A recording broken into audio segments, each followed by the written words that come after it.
Today's video is sponsored by no one, because no one really watches these videos, but I would like to thank those of you who do. Let's dive into Killer Prom.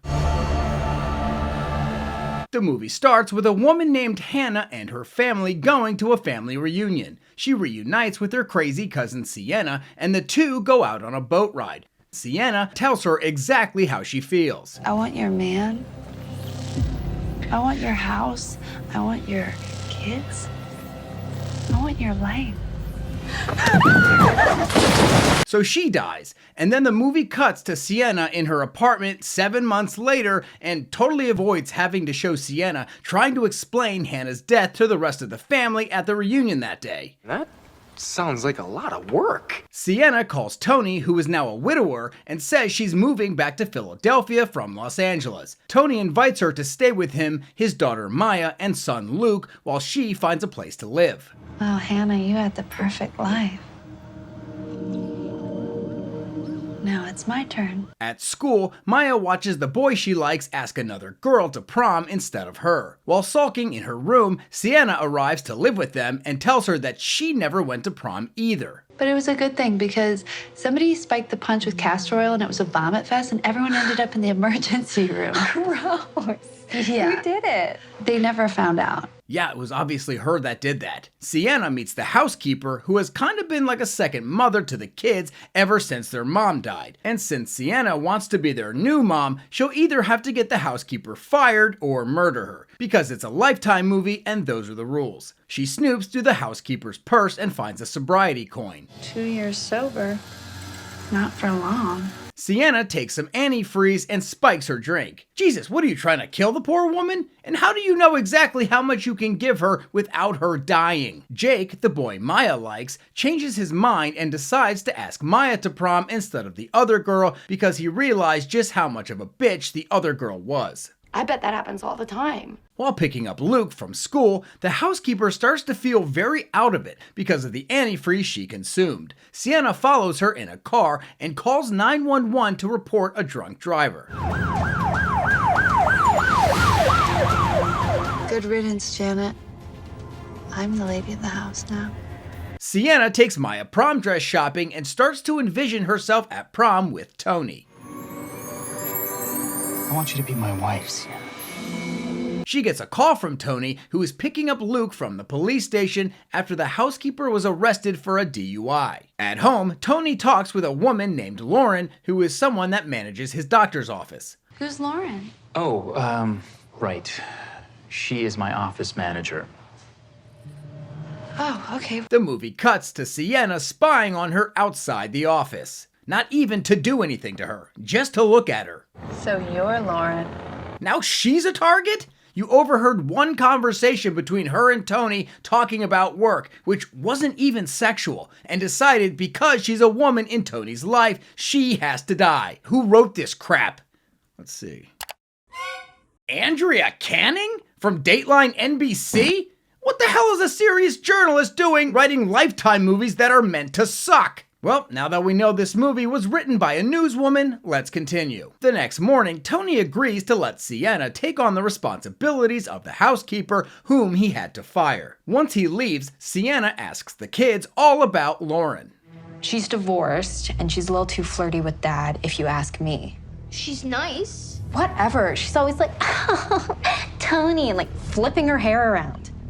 Mom has only been gone for 7 months. It's gross. Wouldn't it have made more sense for Sienna to find out this information before she immediately started stalking her? Like, what was the point of the previous scene? Sienna fakes some chest pains in order to go to Tony's office where she can meet Lauren. Tony says he wants to have a barbecue at the house on Saturday. And then Sienna says this. So, will you be bringing a date, Lauren? What a weird thing to ask someone you just met.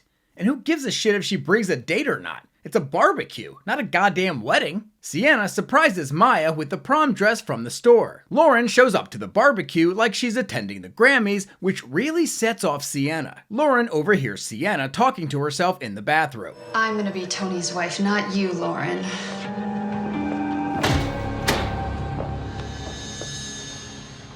Well, now she has to die, and does in the very next scene. Tony is mine.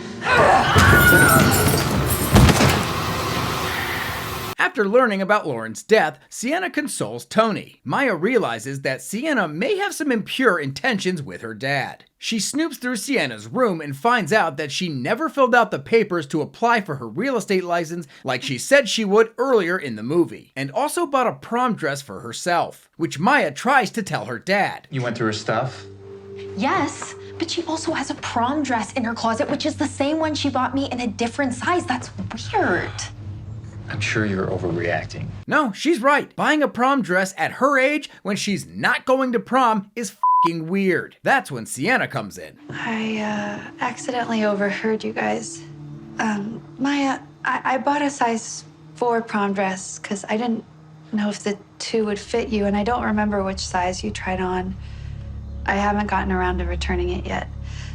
And I did fill my real estate forms out online, which was a lot easier.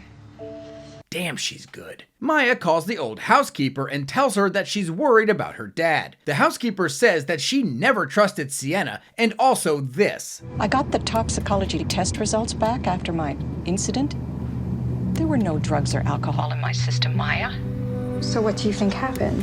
This is gonna sound crazy, but I'm sure someone put something in my drink that day to make me look drunk. Something that didn't show up in the tests. The antifreeze didn't show up in the toxicology test. That's the whole point of a toxicology test, to detect toxins like antifreeze. What a bunch of crap, Andrea Canning. Anyway, the housekeeper suspects that Sienna put something in her drink. Sienna wakes up on the morning of prom. I can't believe prom is finally here. It's the night you're gonna declare your love for me. Is anyone really this delusional? Tonight's my prom night. It's also the night that Dr. Wonderful is gonna propose to me.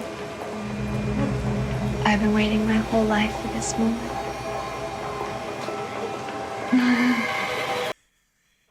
Sienna drugs a glass of champagne and asks Tony to join her in a drink to celebrate prom, which is not a real thing parents do. Maya's date picks her up for prom and the two leave in a stretch limo. Luke heads off to a friend's house for the night, leaving Sienna and Tony all alone. Outside, Sienna has set up an exclusive prom just for her and Tony. She wakes up Tony, who was passed out from the laced champagne, and leads him to her creepy little setup. Tony finds it disturbing, as he should, and rejects Sienna. Sienna. I know you feel the same way Please. in your heart. I know you do. I know you feel the same way. Sienna, it's not gonna happen.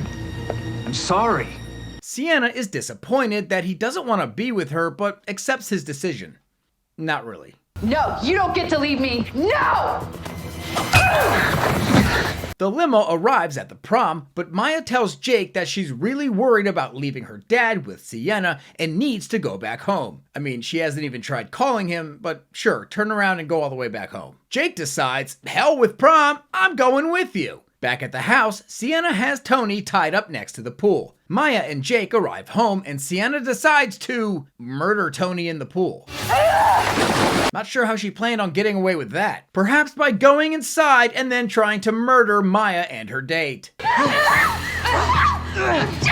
Maya leaves to go save her dad while Jake gets stabbed, which serves him right for ditching prom. Maya rescues Tony and Sienna knows it's over for her.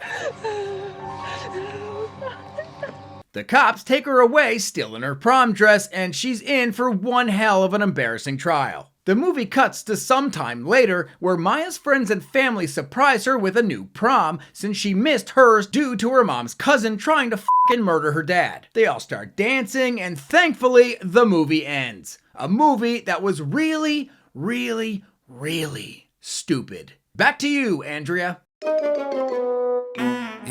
Who cares?